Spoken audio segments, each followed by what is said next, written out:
একাত্তরের 22 মার্চ রাতে ইপিআর এর একদল সাহসী বাঙালি সৈনিক পিলখানার সবচেয়ে উঁচু পাকুড় গাছে উত্তোলন করেন স্বাধীন বাংলাদেশের পতাকা। দুঃসাহসিক বীরত্বগাথার সেই ইতিহাস এতদিন ছিল বিস্মৃতির আড়ালে, কেউ খোঁজ রাখেনি সেই সূর্য সন্তানদের। সেই অকুতোভয় সৈনিকদের পতাকা উত্তোলনের পূর্ণাঙ্গ ও প্রমাণভিত্তিক বিবরণ নিয়ে বর্ডার গার্ড বাংলাদেশ নির্মাণ করেছে এক বিস্তৃত ইতিহাসের খোঁজ শিরোনামে তথ্যচিত্র। মহান স্বাধীনতা দিবস উপলক্ষে 26 মার্চ চ্যানেল আই এ প্রচার হবে এই তথ্যচিত্রটি। যাযাবর মিন্টু রিপোর্ট।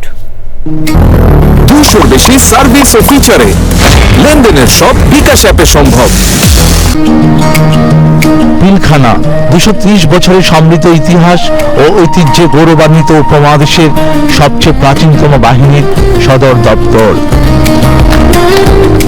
সবুজ শ্যামল গাছপালায় পূর্ণ পিলখানা অসংখ্য প্রাচীন বৃক্ষের মাঝে একটি বিশেষ বড় বৃক্ষ, যার সাথে জড়িয়ে আছে 1971 সালের রক্তাক্ত মার্চের দুঃসাহসিক বীরত্ব গাথা, যার ইতিহাস বিস্তৃতির অতল গর্ভে হারিয়ে যাচ্ছিল।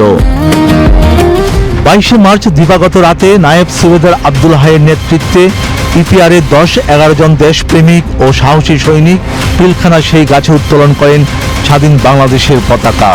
23 মার্চ সকালে তা উঠতে থাকে দৃপ্তভাবে শত্রুর ঘাঁটির ভেতরেই স্বাধীনতার ঘোষণা হিসেবে।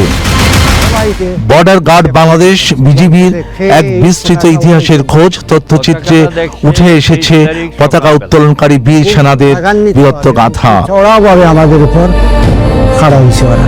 আমরা কিন্তু কোনো বয় করি নাই, কোনো কিছু বলিও নাই, চুপচাপ সাইলেন্স ভাবে খাড়া ছিলাম। 26 মার্চ মহান স্বাধীনতা দিবসে চ্যানেল আই প্রচার হবে তথ্যচিত্রটি। যাযাবর মিন্টু, চ্যানেল আই।